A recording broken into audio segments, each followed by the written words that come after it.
Okay, dudes. I want to dig into like, kind of like, without sounding arrogant, I kind of like analyze what I'm doing right, and because I do a lot of videos that talk about like the things I'm struggling with, what I'm not that good at, what my weaknesses are, kind of the imposter syndrome I'm dealing with every now and again and shit. But like I want to know. I've been kind of trying to analyze for YouTube purposes, to like share with you guys. Like, I've been trying to analyze like what I'm doing that's getting me all this work, all these sales. Why am I having so much success? Because we are gonna do over 3 million this year. Like, it's fucking in the books, and like this is my first full calendar year. So like, rocket ship, boys. So what did I do? And I'm gonna give you the okay. First of all, before I ramble for fucking ever, I think it's a true confidence in myself, not fake, not like like if hook me to a lie detector and ask me if I believe in myself and my abilities, and like I truly, really, honestly believe it. It's not like I'm like, I have a real confidence is the first factor, and then the second factor is I think I have like the security to be truly authentic. You know what I mean? Like to be vulnerable but still be strong, right? Like to be able to like show my customers that like my weaknesses to a degree, but like still, because of my confidence and competence in this trade, still, get them to be really, to just buy into me. There's an authenticity that comes from being so secure in who I am, where I can just truly be myself. I'm not trying to kiss your ass. I'm not trying to brown it. I'm not trying to do anything besides be an expert, right? And so those two things, I think, are what it is, which is not an easy thing to replicate. How do you like replicate like, hey, you've been doing this for your whole life, since you're 16, and you're an expert in it, like I don't know how you replicate that. But what really got me to thinking about it is I had a meeting like a week or two ago on the 11th floor of a building, and it was very fancy, like really important people, and in downtown Dallas with skyscrapers all around and shit. And like whenever I'm parking, I was like jamming this Alan Jackson song and spitting my gum out before I'm going up and shit. And I was like, damn, shouldn't I be nervous? And I almost like kind of like made myself nervous. Like, it's almost unsettling how I had no nerves. Like, I was like, I don't, because there's like a part of me that's like, you're still fucking dirty white boy, fucking poor white trash kid, fucking going to this meeting, they're gonna know. But like, I didn't have any of that. I had zero nerves at all. I didn't like think anybody was gonna judge me or think anything bad of me. I was like, yeah, this will go well.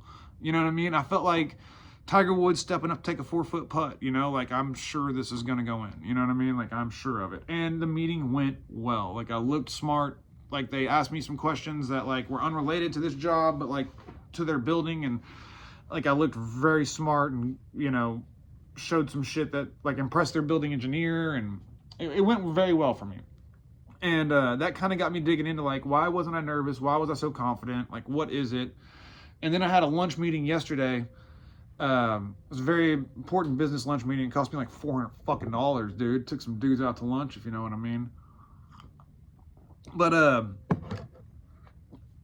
I had no nerves, right? Like, I went to this lunch meeting just fully confident, and that like I was gonna make this happen, that I was the right guy for the job, which I was. At this business lunch, I was able to secure the bag. 2 other companies have been out there trying to like kind of like wine and dine this guy and like secure the bag, and I did get the deal. Like, on Friday, tomorrow, I'm going out there to meet with the rest of the property and kind of introduce myself, and we're gonna like, I secured the bag. The other guys couldn't. Now, I had an edge because I already know the property, and I'm like clearly the guy to hire for it. But I think what's getting me there is that authenticity and that true, like I'm my biggest ally, right? Like, I feel like if you're, and oh dude, this is lame right here, but like, if you don't like believe in yourself and you're not bought in, they're not gonna buy into it, right? And like, I don't give a fuck how much next star sales training you get. I don't give a shit how many fucking cheesy motivational speakers come in front of you and tell you to fucking jump up and down and get out of your comfort zone and shit. It's not gonna fucking do anything. Like, what's gonna get you more sales, what's gonna get you more customers is a legitimate like competence in what you're doing and being an expert, right? And then once you are that expert, like that's what, so don't invest your time in trying to learn gimmicks and things to fucking sell. It doesn't make a fuck, okay? Spend time trying to be an expert. Like think about anytime someone asks you a question you don't know the fucking answer to. And like make sure you know the answer to it, you know? Think about all the problems that could happen with what you're doing and how you could solve them, how you could remedy that and become that problem solver, that fucking expert. And it's why, like, for me, like, you know, when I first started, the repeat business was good, right? And like, I was like, hey, damn, this is good. And then like the referrals turned to repeat business, you know what I mean? And then those referrals that turned into repeat business started giving me referrals and snowball, man.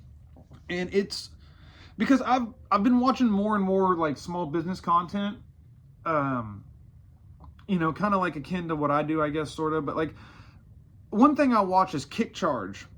They're like a branding channel or company, and they come up with a brand and design logo for you and wrap your truck in some, you know, some god awful ugly colors that stand out and some stupid cheesy cartoon character and make sure the name is something, I don't know. And they're showing these businesses that are like, you know, we went from 800,000 to 1.4 million, you know, and it's like, damn. And I'm like looking at all our numbers, and these guys are like, I'm already in the 3 million per year range, right? This is my first calendar year. So it's like something I'm doing is working, right? Like what they're doing wasn't working if you're at a year doing less than 1 million, right? Because in all honesty, you know, it's not, if you have any kind of employees, it shouldn't be hard to hit 1 million, right? If you have the workflow for it. Like I don't see how I couldn't hit 1 million in a year. I don't know, like I won't be able to keep the doors open for fuck's sake. But those companies, it seems like they had a really hard time getting the business, you know, to like, and they were struggling, like hearing all their testimonials. I didn't go through that. Like it was just everybody that dealt with me came back. You know what I mean? And I made sure to price it the first time to make money. I don't know, don't get me into pricing. I'll fucking go on forever. But you know, I don't think that those god-awful color schemes and cheesy cartoon characters and some sort of fucking catchy name is what's really doing the difference for those companies. I think once they get in that mindset of they want to improve, they want to get better, they're doing the things they think are making them better, which ultimately is what makes you better. It's like the baby book paradox, right? Like parents who buy baby books have better results with their children, right? Now, is it because of what they read in that baby book? No, it's because they're the type of people that are going to go out and get a book and be conscientious and try to like be prepared for this baby. You know what I mean? And that's why it's not the book, it's that mentality, that type of person who does the legwork is going to do well. And so if you can apply that same shit to like your sales, like instead of trying to be a better salesman, like if you sell fucking bolts, be a bolt man. If you sell pumps, be a pump man. You know what I mean? Learn more about that shit, be able to answer every question, learn all the different aspects of it. And that's going to give you that confidence that a dumbass high school dropout like me can get, right? Now, I've always had a dumb confidence, and that is a secret weapon of mine. That's how I got women. Like, I don't know how to be scared, boys. You have to learn me how. I don't even know how to do it, dude. You'd have to fucking take time out your day to teach me. But you can get a non-arrogant, non-cocky, real confidence through being an expert. So, I don't know. That's just me kind of digging into what I think is working for me, which maybe this video is kind of fucking stupid. Bye.